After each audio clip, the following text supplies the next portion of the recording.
Sejam muito bem-vindos a mais um dia aqui da Semana HIT. Bem-vindos ao 5º dia, espero que vocês estejam aproveitando aí as aulas, estejam aproveitando essa revisão baseada em questões. Tenho certeza que vai ser um diferencial aí na sua finalização das provas no final do ano, tá? Aproveitem aí, vejam com calma, vão pausando, tentem responder as questões e ao longo das aulas a gente vai respondendo junto com vocês. Aproveitem! Fala, queridos Medicoffers, tudo bem? Bem-vindos a mais uma aula do HIT de Cirurgia Geral, comigo, professor Henrique. E vamos falar de hérnias e parede abdominal, esse mesmo, esse é o nosso tema de hoje, tema muito legal. E a gente vai começar com mais questão ainda, agora a gente vai falar de um assunto específico, aquelas todas eram questões desafio que eu trouxe, agora a gente vai falar inicialmente de anatomia aplicada para as hérnias da parede abdominal. E além de anatomia aplicada, que tem várias questões, é só chuva de questão, né? Pra gente aprender com questão, que é o melhor jeito. Além de anatomia aplicada, a gente vai começar falando de hérnia inguinal, que é a hérnia mais comum, a que a gente mais estuda e que a gente mais responde em prova. Então vê algumas questõezinhas de hérnia inguinal também. Olha só, mais de uma, hein? Será que vai cair na sua prova? Sim ou com certeza? Então vamos lá. Agora começou a aula. A gente vai responder todas essas questões e vai aprender mais um monte de coisa do modo HIT.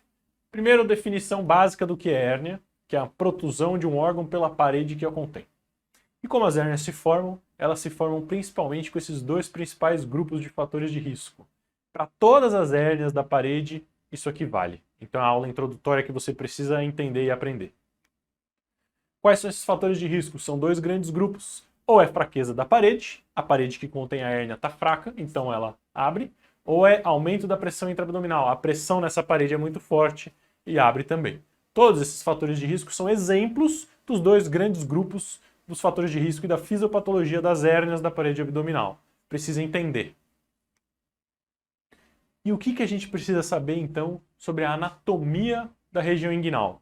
Aula de anatomia aplicada e a hérnia inguinal. Então vamos aprender um pouco sobre a anatomia da parede, da região inguinal, do abdômen. Revisão rápida, porque isso aqui você aprendeu na faculdade. A gente precisa saber tudo, né? Precisa saber os limites, os planos, o que tem dentro do canal, saber a diferença das hérnias e os pontos de fraqueza. Vamos aprender, vamos entender. Depois dessa aula vocês não vão ficar mais estressados com isso. Então, conceitos anatômicos básicos. Os planos da parede abdominal. Os planos, as camadas, a gente tem que entender essa estratificação. Olha que desenho bonitinho. A gente vai lembrar que existe a pele, subcutâneo, depois a gente tem a aponeurose cobrindo toda a parede abdominal anterior.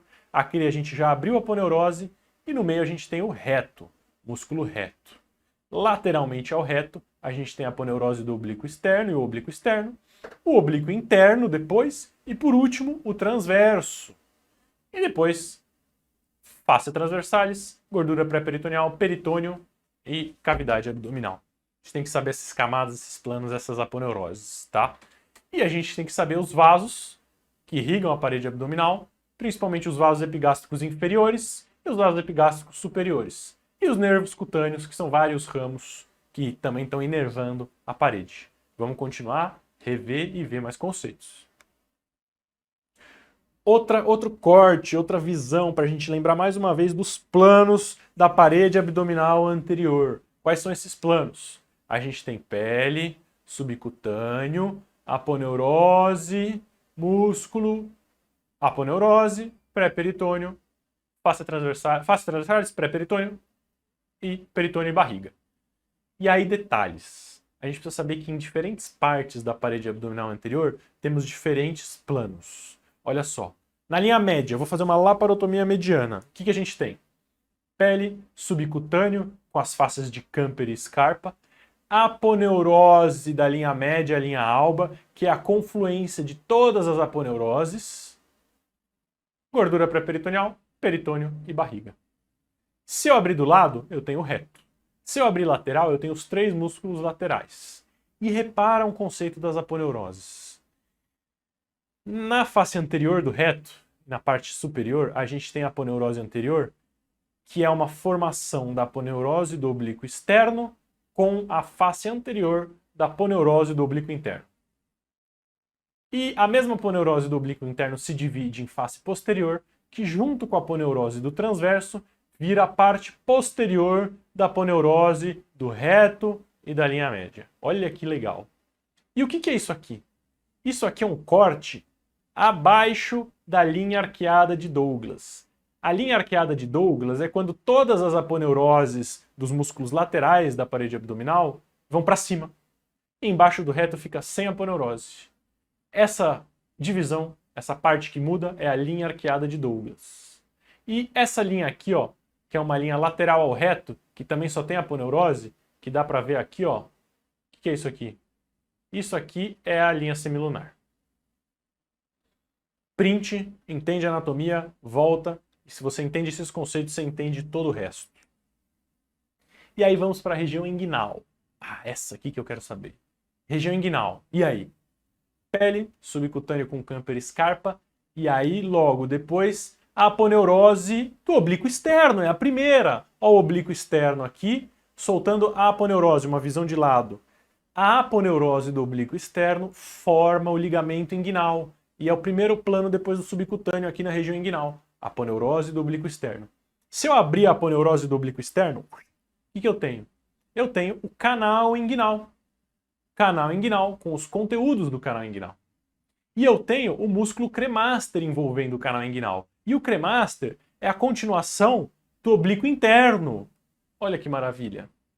E abaixo disso tudo, junto com a fáscia transversalis, o chão do canal inguinal, eu tenho a fáscia transversalis e o reto, o transverso abdominal. Mas o transverso em si, o músculo, dificilmente chega até o final da região inguinal. Então ele manda só a fáscia transversalis. E a gente tem o anel inguinal externo e o anel inguinal interno. E a gente tem a clássica divisão, né? Hérnias diretas, hérnias indiretas. O que mais que a gente tem na região inguinal? A gente tem o triângulo de Hasselbalch, que é onde tem as hérnias diretas, que é a fraqueza da parede. Ele é delimitado pelo reto abdominal, medial, o ligamento inguinal e os vasos epigástricos inferiores. E a gente tem os nervos, o canal inguinal, tudo mais. Aprendeu? Vamos ver mais uma vez escrito para você tirar print e não falar que eu não falei. Então, canal inguinal. Limites do canal inguinal, formação da região inguinal. Qual é o limite anterior do canal inguinal? Aponeurose do oblíquo externo, que vira ligamento inguinal. Ali dentro tem um canal inguinal. Qual é a parte inferior ou posterior, lá embaixo? A parte de baixo é o chão do canal inguinal, que é a fáscia transversalis. Qual é o início, o limite profundo e lateral lá atrás?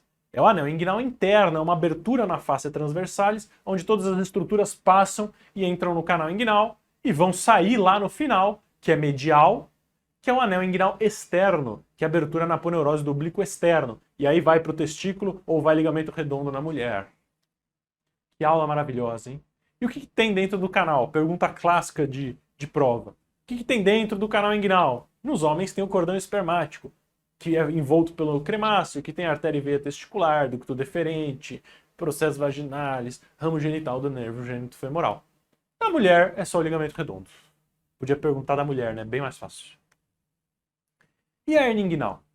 A hérnia inguinal é uma protusão, abaulamento pelas paredes que a contém. Então os conteúdos da cavidade abdominal saem pela parede da região inguinal. E essa hérnia inguinal pode ser direta ou indireta. A direta é uma fraqueza na parede posterior. A parede posterior ficou fraca, a hérnia sai pelo triângulo de Hasselbalch. E a indireta é uma fraqueza no anel inguinal interno, lá na face transversalis, ela vem junto ao canal inguinal. Belezinha? E o que é isso? Meu Deus do céu! Achei que eu tinha entendido tudo, ele traz uma outra imagem muito louca, que já caiu em prova. Isso aqui é uma visão posterior. Eu estou olhando de dentro da barriga para fora, ao contrário nos planos. Então é tudo ao contrário. É a visão posterior da mesma região inguinal. E aí eu preciso aprender esse conceito, que é um conceito que está entrando cada vez mais em tona por causa da laparoscopia, que é o conceito do orifício miopectíneo de Frouchot. O que é isso? Essa visão posterior? É a região da parede abdominal anterior, nossa parede aqui, ó, que não é protegida por músculo. Aqui tem músculo, eu tenho gordura só, mas tem músculo, é mais forte. A região inguinocrural, o orifício miopectíneo de Frouchot, não tem músculo, a gente viu a anatomia. Então nessa região a chance de ter hérnia é maior, porque não tem músculo para proteger a parede. Olha que maravilha, né? A anatomia se encontrando com medicina, que coisa linda. E aí o que eu preciso saber do orifício miopectíneo de Frouchot? Eu preciso saber que o limite superior dele é o arco do músculo interno e o transverso, o tendão conjunto, a musculatura superior. Abaixo do músculo está mais fraco, acima não. O inferior lá embaixo é o ligamento pectíneo, é abaixo do ligamento inguinal. Ligamento pectíneo, que vai lá para baixo no pubis, é o limite inferior. O limite medial é o reto abdominal e o pubis. E o limite lateral é só o iliopsoas, músculo também. Esse é o orifício miopectíneo de Frouchot. Ele ainda pode ser dividido. Ai, que loucura, eu preciso voltar a aula inteira. Volta, estuda, porque isso aqui cai demais. Esse orifício todo... Opa, desculpa. Ah não, melhor aqui ainda. Olha que maravilha. Desculpa aí, eu apertei sem querer, mas foi bom. Esse orifício todo que eu falei, ó, ele ainda pode ser dividido em superior e inferior pelo ligamento inguinal, que passa no meio. E o superior ainda é dividido pelos vasos epigástricos inferiores. Vamos voltar. Agora sim. Então entende, ó, o orifício miopectíneo de Frouchot, que é toda a parede fraca da hérnia, pode ser dividido em superior e inferior, e lateral e medial, pelos vasos e pelo ligamento inguinal. E aí você vê todas as hérnias. Olha que maravilha, ó. Orifício miopectíneo de Frouchot, ligamento inguinal no meio, vasos epigástricos. E aí a gente tem hérnia indireta por aqui, hérnia direta por aqui, hérnia femoral por aqui, os vasos aqui e os nervos aqui. Calma que você vai ver muitas vezes esse conceito na aula. Entende a anatomia, dá uma relembrada naquela sua aula da faculdade e vamos junto continuar a aula. Essa é a visão posterior. E aí a gente entra agora em hérnias inguinais propriamente dito. Falamos bastante coisa de anatomia. E o que é a classificação de Nihus para hérnia inguinal? Essa também despenca em prova. É uma classificação anatômica das hérnias da região inguinocrural. Para o cirurgião, para o tratamento, é quase que inútil, né? Não muda muita coisa. Mas todos os conceitos anatômicos a gente aplica nela. E aqui está a tabelinha, a classificação de Nihus. Se você acha que na sua prova pode cair, dependendo da prova, é um tema quente, decora. E ele classifica como? Tipo 1 é uma hérnia indireta, pelo anel. Tipo 2 também é uma hérnia indireta, pro anel, só que o anel já está dilatado. Tipo 3 é um defeito na parede posterior, lembra? Então é uma hérnia direta, ou é uma hérnia indireta com componente de fraqueza da parede, então é uma hérnia quase que mista, ou é uma hérnia femoral, porque também é fraqueza da parede posterior mais para baixo. E o tipo 4 são sim as recorrências. Voltou uma direta, uma indireta, voltou as duas, voltou a femoral. Não serve para muita coisa.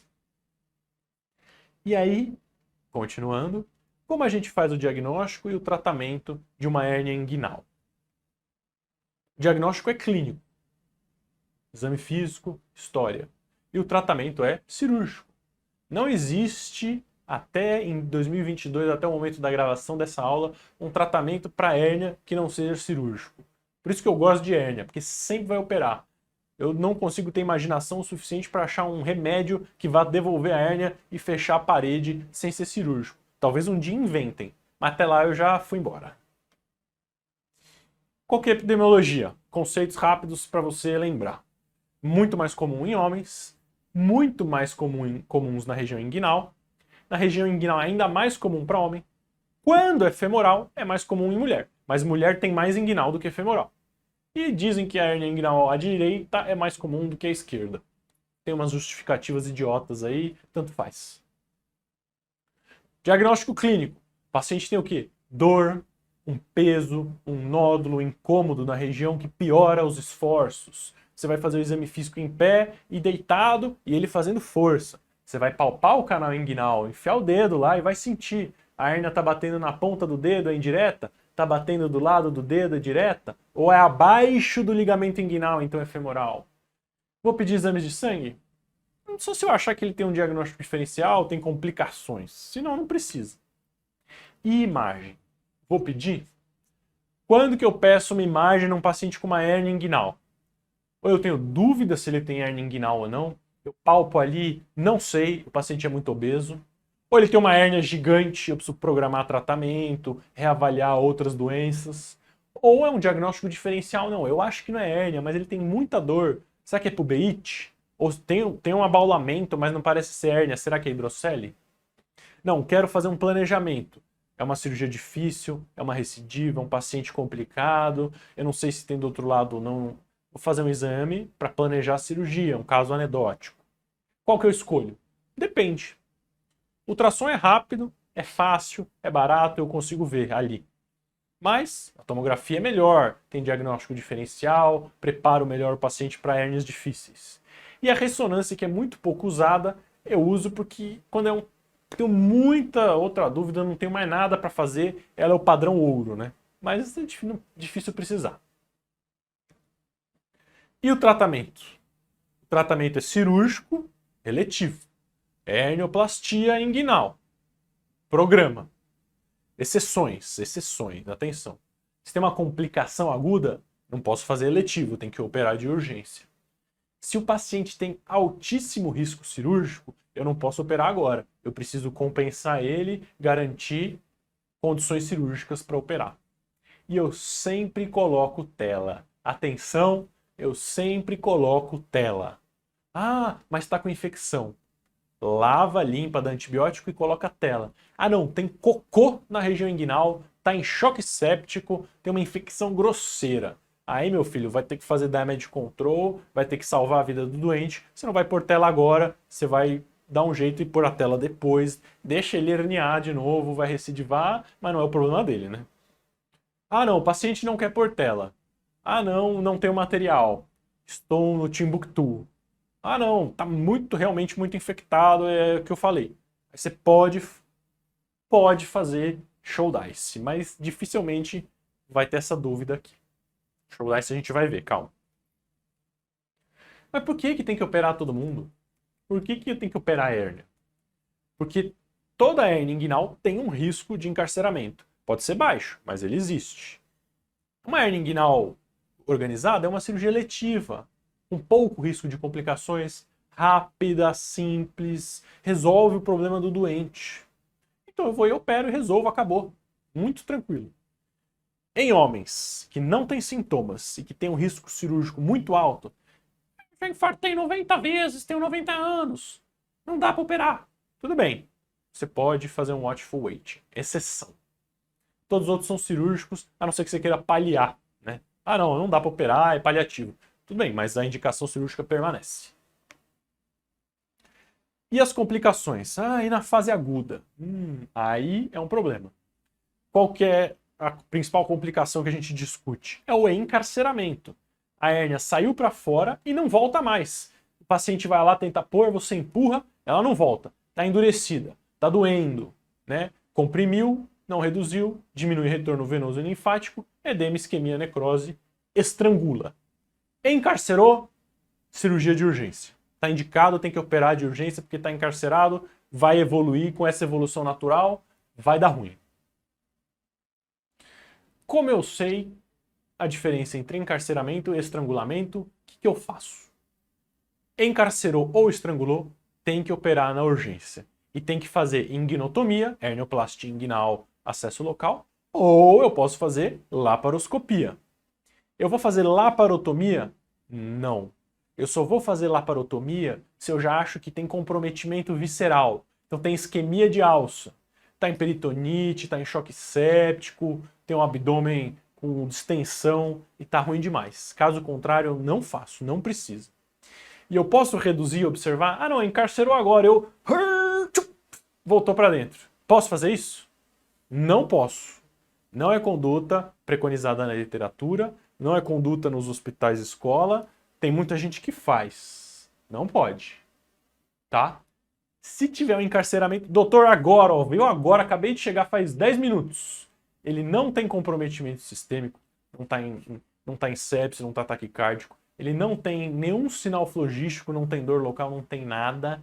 A gente faz, né? A gente reduz e fica observando, faz uma analgesia e aí, se ele estiver muito bem, eu posso tentar programar a cirurgia, eu posso dar alta.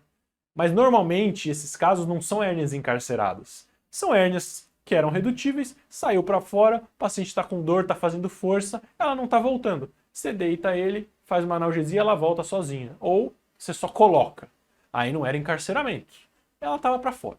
Se você tentar colocar e não voltar, não pode fazer força. Tá? Qual que é o problema de voltar com força? Você reduz um negócio isquemiado, uma alça isquemiada, um epípolo isquemiado, aí o paciente vai embora, ele volta com peritonite 2 dias depois. Como a gente sabe fazer a diferença no exame físico, que não vai mudar muito a sua conduta, mas vai te ajudar a responder prova ou acelerar mais o tratamento do doente, tá aí, ó, os tempos de sintomas, os sinais flogísticos, sinais sistêmicos, se está obstruído ou não. E aí, na dúvida, hérnias grandes, pacientes com dificuldade de diagnóstico, eu posso até fazer uma imagem que pode mostrar um sinal de sofrimento de alça, um líquido ao redor, mas nada é definitivo. Ele pode ter um estrangulamento sem esses sintomas? Pode. Ele pode ter um encarceramento já com dor intensa e algum outro sinal? Pode. Então não vai mudar muito a sua conduta. O que a gente traz agora aqui que vocês adoram? Fluxogramas. Fluxogramas. Então vamos resumir mais uma vez as complicações, que é um tema quentíssimo. Encarcerou. Uma dor aguda, a hérnia não volta mais, o paciente está com dor. Eu preciso fazer um exame físico bom, sinais flogísticos, palpação, avaliação clínica, sinais vitais, para definir. Tem dor abdominal, sinal flogístico, febre, obstrução? Está estrangulada. Preciso operar de urgência agora, sai correndo para o centro cirúrgico. A dor é pequena, não tem sinal flogístico, o paciente está muito bem. Eu preciso ver se está encarcerada então, está só encarcerada. Beleza. Eu vou tentar reduzir manualmente? Se for encarcerada, não. Se for aquela história de que só saiu para fora e está doendo, fiz analgesia, voltou. Na prova, encarcerada, está escrito ou tem sinais claros, cirurgia. Tá? Se não, não, cirurgia. Beleza. Sim, vou observar, mas com muito cuidado. É melhor operar, na prova eu vou operar. Pronto. A gente falou de anatomia aplicada e falou de hérnias inguinais. Eu já trouxe a primeira respondida para vocês não ficarem nervosos. E a gente fala mais um monte de coisa. Então vamos corrigir as questões da anatomia aplicada e das hérnias inguinais. As questões do começo da aula são as questões de desafio, a gente vai ver no final do módulo, porque vocês têm que acertar todas com todas essas aulas que a gente vai ter. Primeira questão de anatomia aplicada, que cai muito em prova anatomia. Pergunta direta, né? Parede abdominal, canal inguinal, o que é correto? E aí você precisa ter os conceitos muito bons na cabeça, porque são palavrinhas que estão erradas, olha só. Aqui ele fala de diástase que não é visível, então mais conceitos que a gente aprende com a questão. O que é diástase dos músculos retos? A gente viu no desenho bonitinho que os retos abdominais estão pertinhos um do outro, né? No meio aqui. Tem a linha alba. A diástase é quando esses retos afastam um pouco. É hérnia? Não, porque a parede está íntegra, ainda tem a aponeurose e a linha alba, nada protruiu. É só uma diástase, é um afastamento. Pode ser visível ao repouso? Pode. Se você fizer valsalva, você vai ver uma fraqueza, a aponeurose subindo aqui, mas não é uma hérnia. Beleza? E ao repouso paradinha, você pode ver também, né? Se os músculos estão afastados, você vê ali uma parte sem músculo. Letra B. Corretíssimos conteúdos do cordão. Letra C. Por que está errada?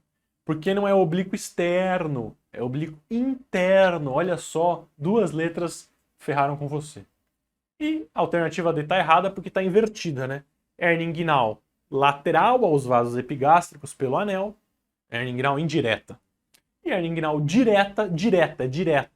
Parede posterior, é medial aos vasos epigástricos. Se ficou com dúvidas, volta nos desenhos.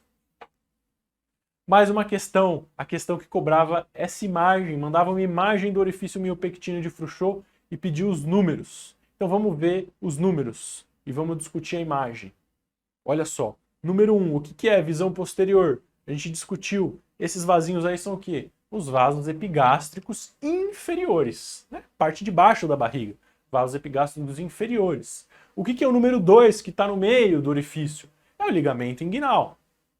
O que é o número 3? Entrando no canal inguinal. Olha que legal, mais conceitos. Entrando no canal inguinal, por dentro, vasos espermáticos. O que é o número 4? Os vasos ilíacos, que eu não comentei na imagem, estou falando agora. E o número 5, o ducto deferente. Essa questão a gente ainda vai ver bastante na parte de laparoscopia. Então, se você errou, se você não entendeu ainda, calma, vou dar muito mais spoilers daqui a pouco. É difícil no começo, mas depois você aprende, entende, fica muito fácil e muito bom. E tipo 2 de Nichols, a questão chata perguntou isso. O que é o tipo 2? Indireta com anel dilatado e parede posterior normal. Eu pus os outros tipos para vocês. E aí, olha essa questão. Essa questão me deixou nervoso. Por quê?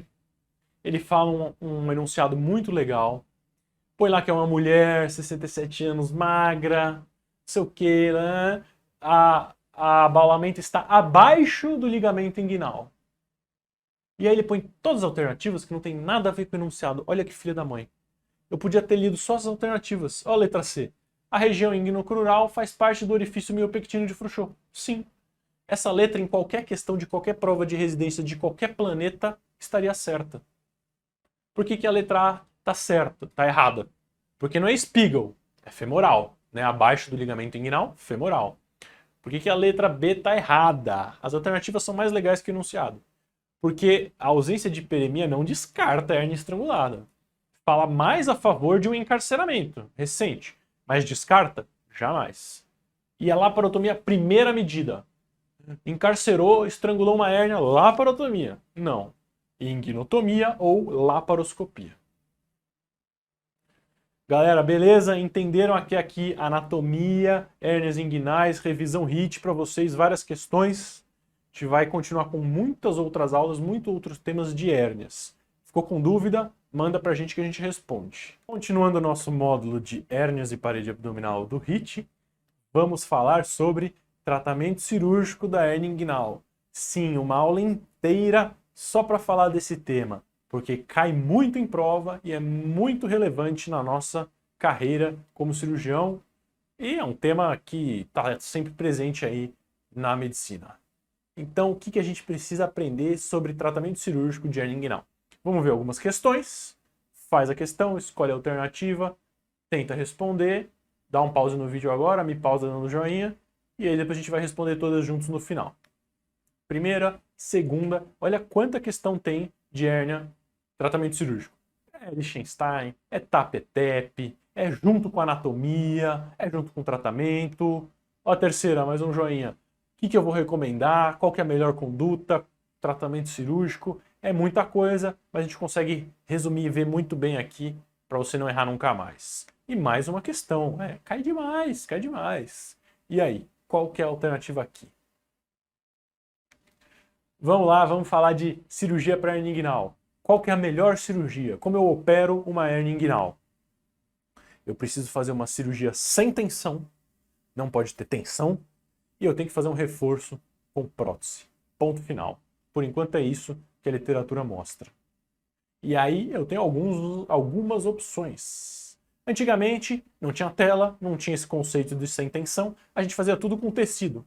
Shouldice, Bassini, McVeigh. O que é isso? Shouldice, Bassini, você pega o tendão conjunto, você pega os músculos da parede abdominal, oblíquo externo, interno, aponeurose, e você junta lá no ligamento inguinal. Você rafia um no outro, aperta e amarra. Dá certo? Não, tem muita recidiva, porque fica tenso. E aí inventaram, um cara maravilhoso chamado Liechtenstein inventaram a cirurgia com prótese. Vamos pôr uma prótese, uma tela, e aí você faz o quê? Você faz um reforço sem tensão com prótese. E aí dá certo, fica muito bom. O índice recidivo é menor que 1%. Então aí a gente tem algumas opções. Liechtenstein, Stopar, TAP. E todas são boas, todas são usadas, a gente precisa aprender sobre elas. O que é Shouldice, que eu comentei antes, falei que ia falar. Shouldice a gente usa quando não tem tela, tá? É a cirurgia com tensão que tem uma recidiva aceitável. Isso aqui está cada vez mais caindo por terra. Então você não vai recomendar Shouldice, você vai recomendar Liechtenstein, TAP ou TEP. Mas só para a gente aprender, lembrar do conceito histórico. E a gente estrutura várias camadas, ó. O arco do transverso, depois o oblíquo interno e depois, se precisar, ainda faz incisão relaxadora, porque vai ficar tenso, né? Mas as outras duas aqui também não são usadas. A Bassini, que era mais usada ainda, é tudo no ligamento inguinal. Não dá certo. E a McVeigh ainda é usada para hérnia femoral, porque o pessoal ainda não usa o plug, não faz por vídeo, você acaba tentando fazer a McVeigh. Não é o ideal.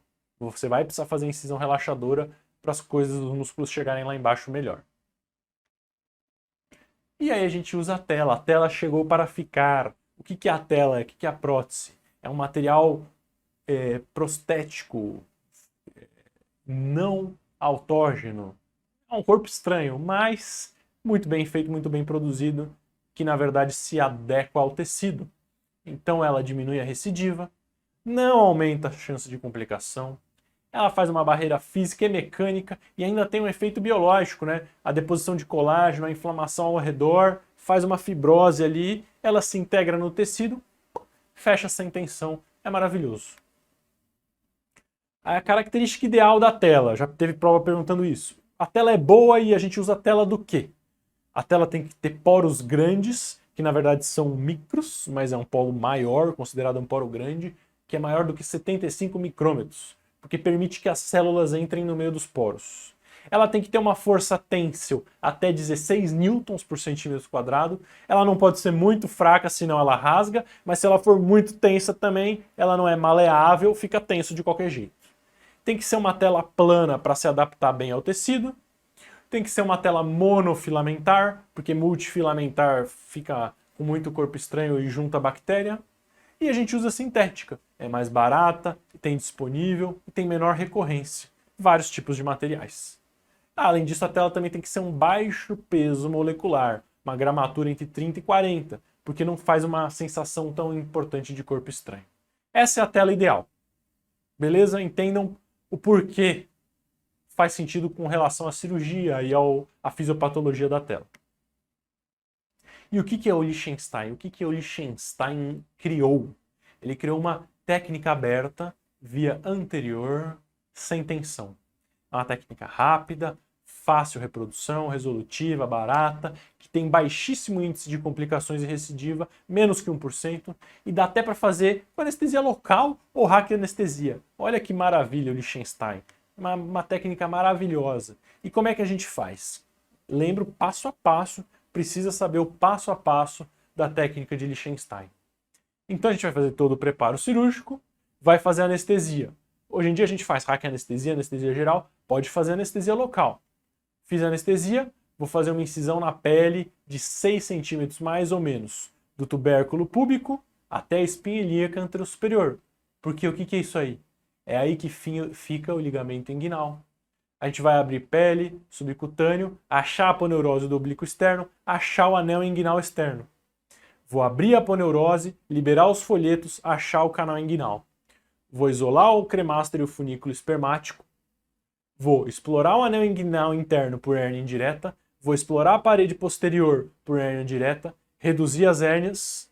Plastia. Ponho a tela. Suturo de volta. Fecho a aponeurose do oblíquo externo. Curativo. Acabou minha cirurgia. E onde vai a tela e onde faz a cirurgia? Olha que legal as imagens. Então repara. Abri a aponeurose, esse branquinho afastado é a aponeurose do oblíquo externo. O anel estava aqui, eu abri. Achei o funículo espermático e o cremaster. Coloco a tela no chão do canal inguinal, em volta do funículo e fecho tudo depois. Onde vai a tela? Eu preciso ultrapassar o pubis, a tela precisa ultrapassar o pubis, 2 centímetros pelo menos.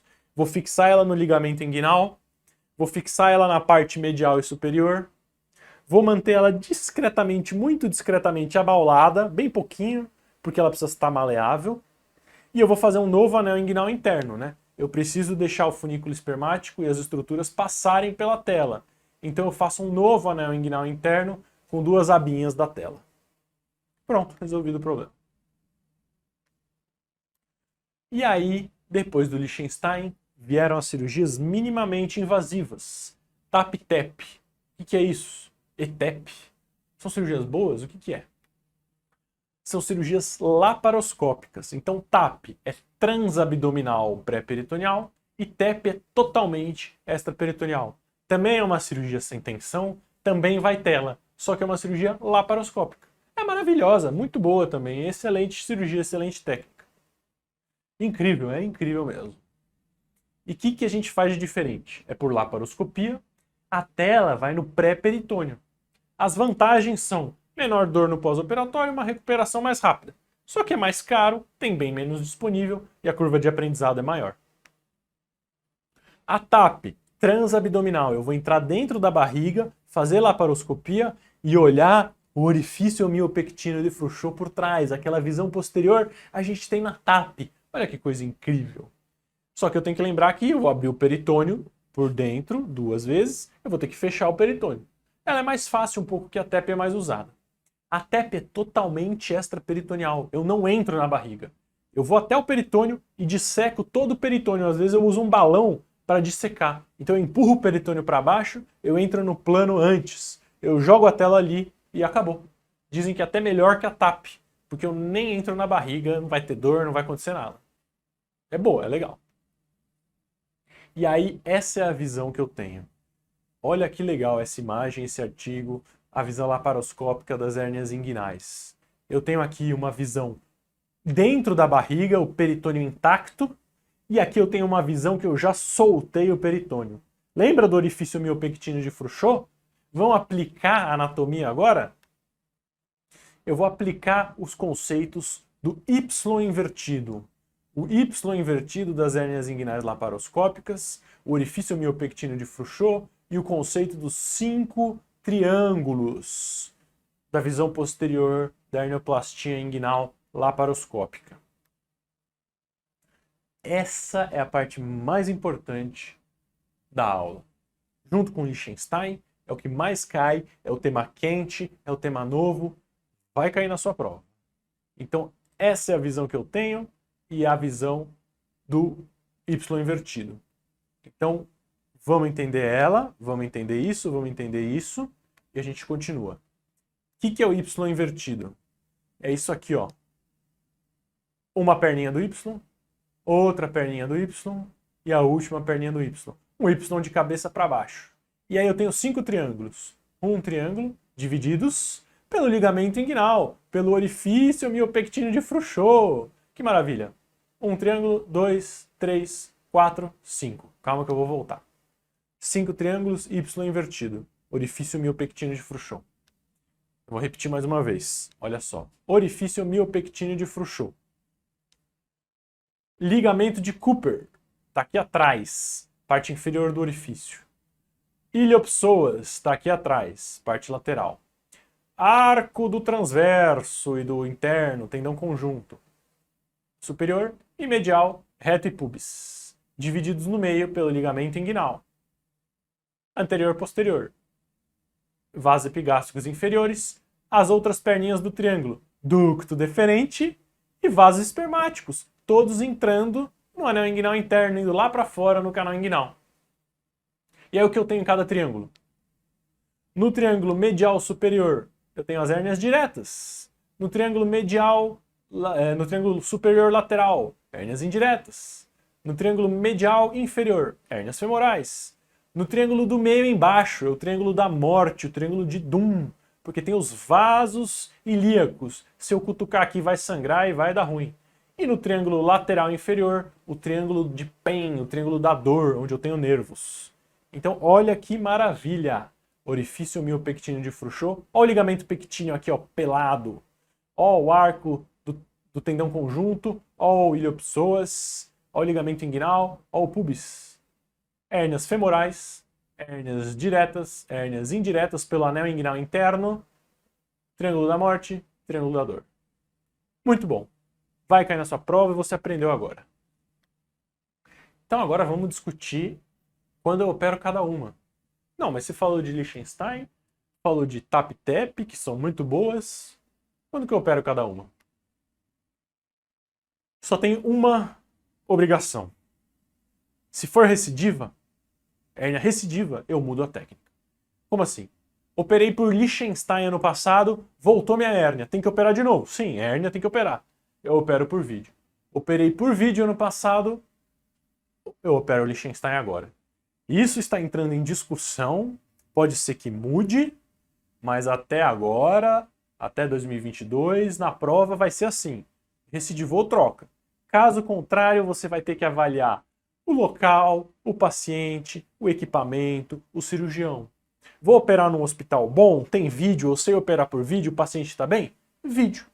Vou operar num hospital não tão bom? Não tem vídeo? Eu não sei operar vídeo? O paciente não quer? Liechtenstein. O paciente tem uma hérnia muito grande? Aí nem é hérnia inguinal.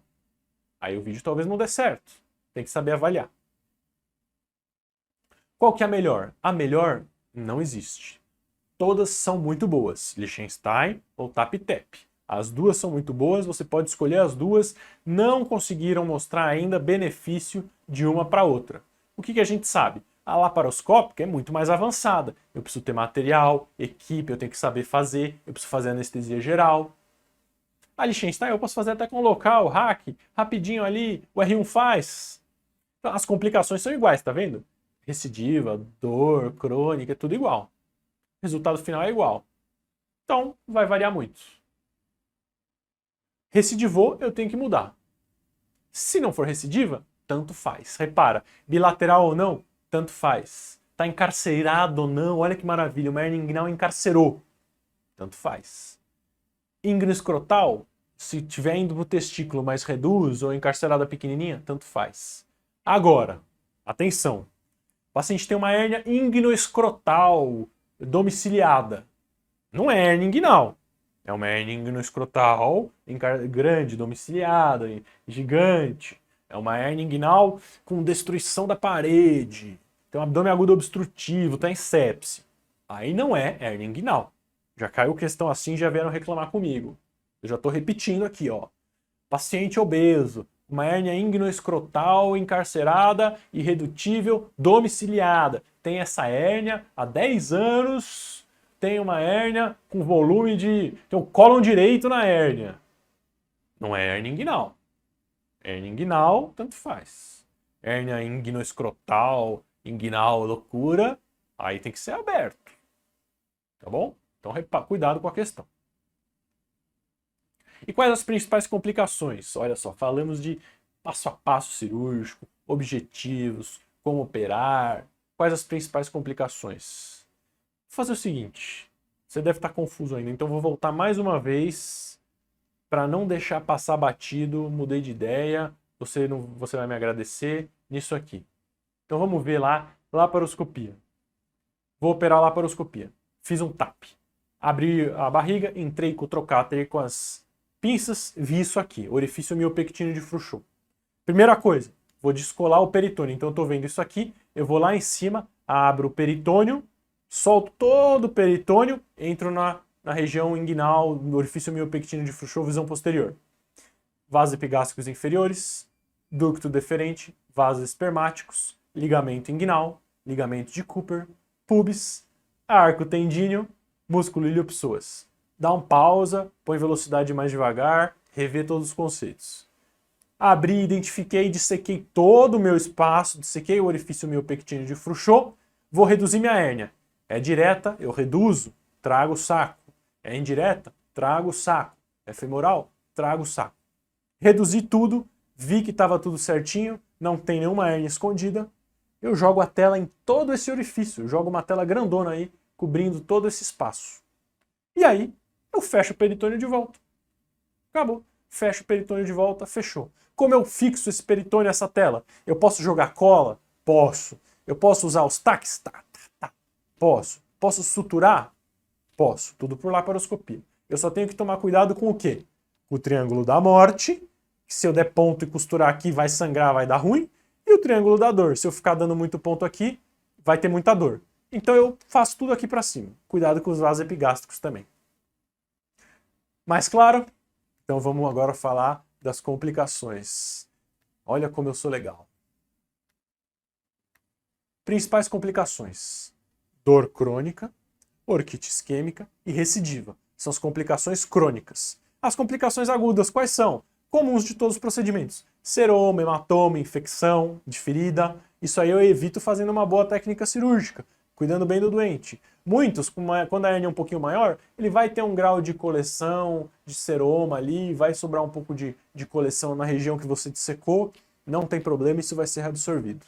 Agora as complicações pós-operatórias crônicas. Como eu oriento meu paciente, o que eu tenho que tomar cuidado? O paciente pode voltar a fazer atividade diária, conforme a dor. Então, os primeiros 3 dias vai ficar em casa, depois ele pode andar, pode trabalhar com cuidado. Ele tem que evitar esforço pesado. Então, carregar peso, correr, jogar futebol, 60, 90 dias. Mas dirigir, trabalhar, andar, não tem problema. Ah, não, quero fazer uma caminhada maior, quero ir na academia. 1 mês para atividades leves. É recomendado fazer infiltração anestésica, não usa dreno. E uma coisa que eles também comentam aqui, esse artigo, a literatura, é: ah, teve infecção da ferida, infecção do sítio, eu tiro a tela? Não, é infecção da ferida. Eu lavo, eu abro um pontinho, se tiver indicação eu dou antibiótico, a tela está lá, ela vai ser integrada. Cuidado. E a tela não causa infertilidade, não causa qualquer outra complicação que possam falar para você. E a dor crônica, pessoal? Outra complicação que aparece. A dor crônica é definida quando o paciente tem 3 meses do pós-operatório e ainda tem dor. Então operou faz 3 meses ou mais e ainda tem dor. E eu não achei outras causas. Cuidado. Eu tenho que investigar a recidiva, eu tenho que investigar hematoma, eu tenho que investigar diagnóstico diferencial.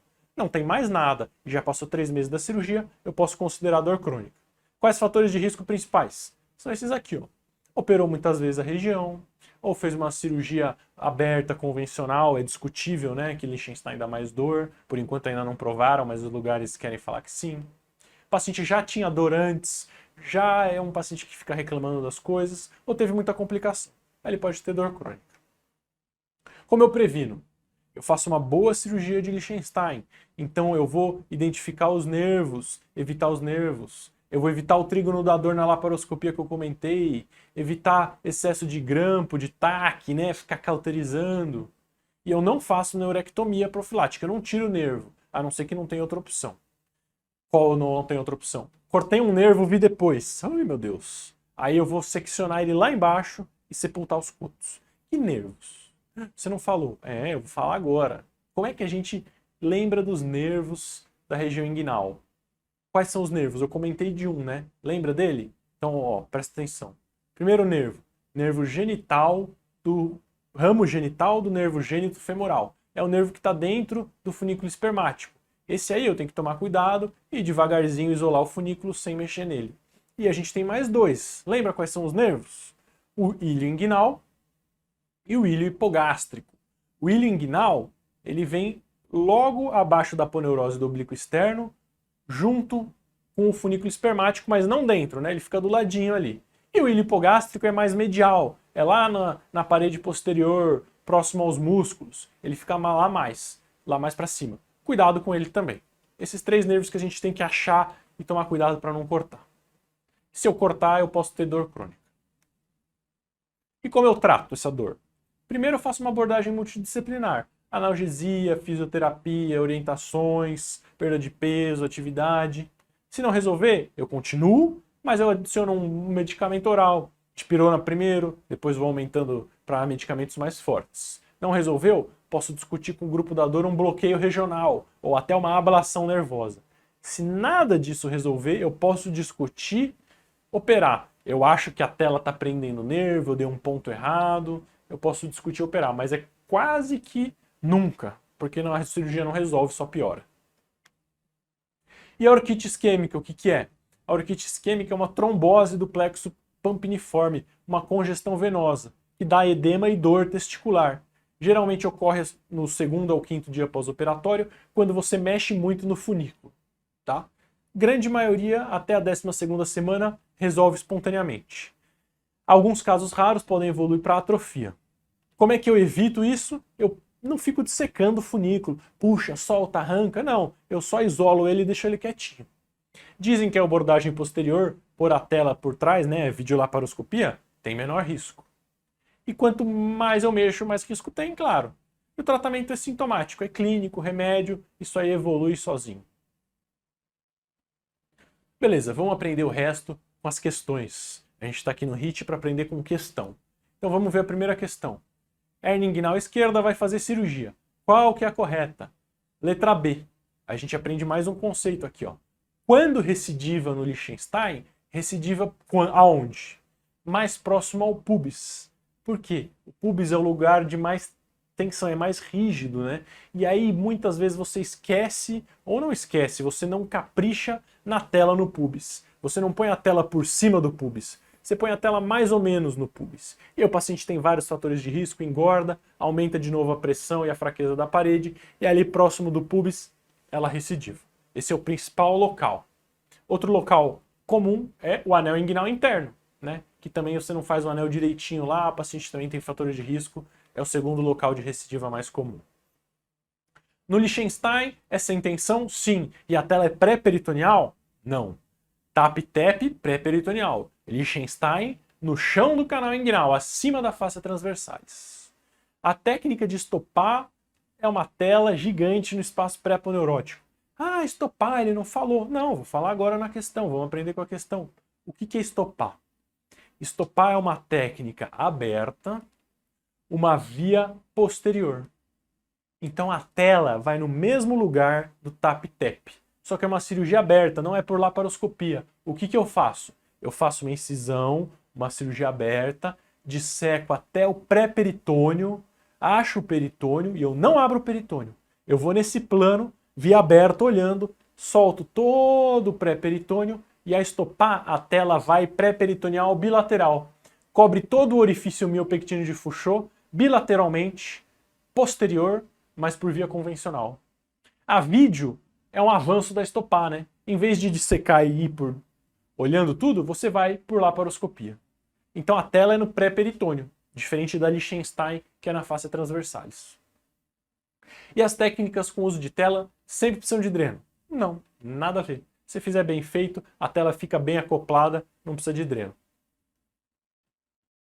E em relação às hérnias? Hernoplastias inguinais laparoscópicas, TAP-TEP. Qual que é a correta?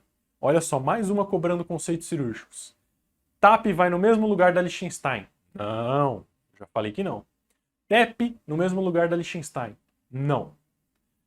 TAP e TEP a tela pode ser minimamente fixada ou não fixada. Pode ser que dê menos dor. É meio confuso, né? Embora nos grandes defeitos deve ser fixada. O que ele quer dizer aqui? Como eu comentei, na TAP e na TEP, a tela vai no pré-peritônio, eu fecho ali, fica fechado, fica bem acoplado. Eu não preciso fixar. Ou se eu fixar, eu ponho um pouquinho de cola, eu dou 1, 2 grampos e pronto.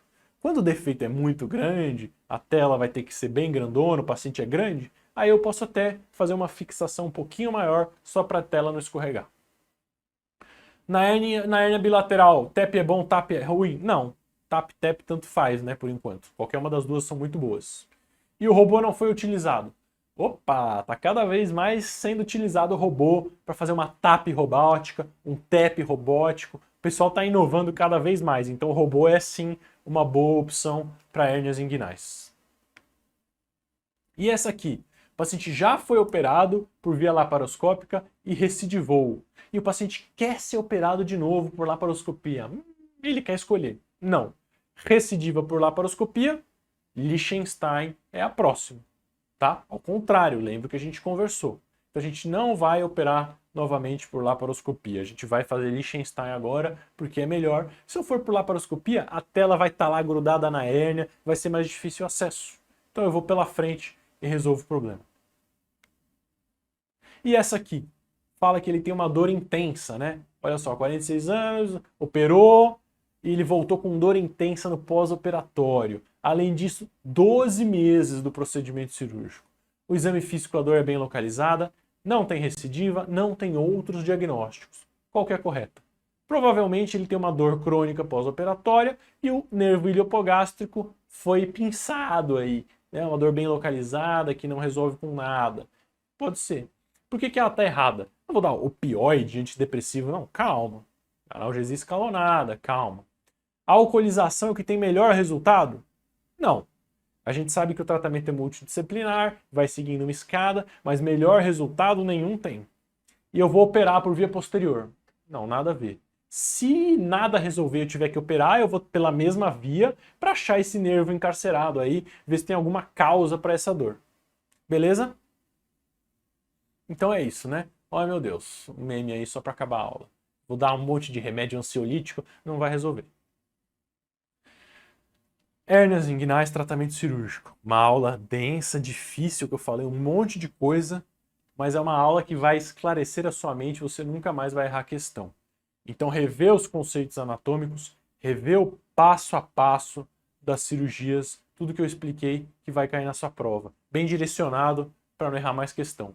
Beleza? Uma aula muito legal, muito relevante. Tem que prestar atenção em tudo que eu falei para você nunca mais esquecer.